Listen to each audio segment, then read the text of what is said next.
Ndugu wanahabari, hali ya mkoa wa Ruvuma ni salama. Jeshi la polisi mkoa wa Ruvuma linaendelea vyema na majukumu ya kusimamia sheria za nchi katika kuhakikisha usalama wa raia na mali zao.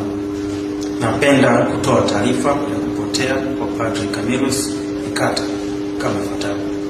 Jeshi la polisi mkoa wa Ruvuma tarehe 9 mwezi wa 10 2025 katika kituo kikuu cha polisi Songea tulipokea taarifa kutoka kwa uongozi wa Jimbo Kuu Katoliki Songea juu ya kupotea kwa Padri Camillus Nikata wa Jimbo Kuu Songea, ambaye pia ni mhadhiri wa Chuo Kikuu cha Mtakatifu Agustino Tanzania na ni sauti cha huko Mwanza.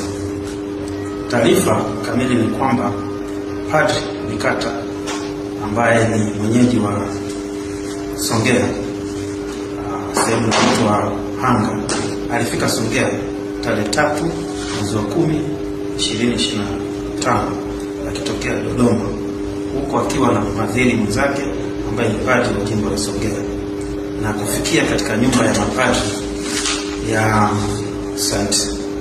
Vianney.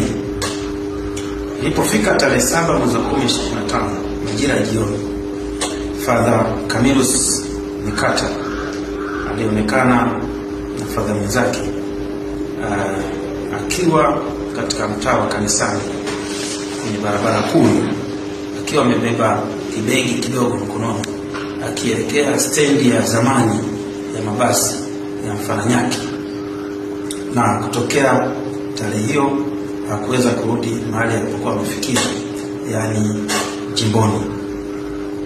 Hata hivyo, uongozi wa kanisa hilo na mapadri wenzake waliendelea na juhudi za kumtafuta sehemu tofauti ambazo walisadiki kuwa atakuwepo, lakini hawakufanikiwa kumpata.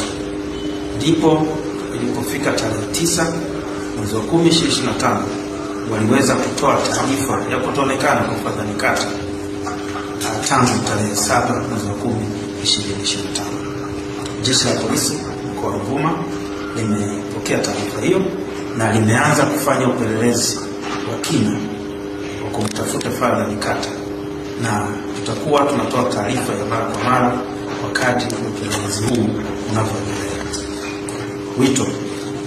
Naomba kutoa wito kwa wananchi wema watakaokuwa na taarifa yoyote zitakazoweza kusaidia kuwezesha kupatikana kwa Padri Nikata wazitoe katika kituo chochote cha polisi au kamanda wa polisi mkoa wa Ruvuma. Asante sana.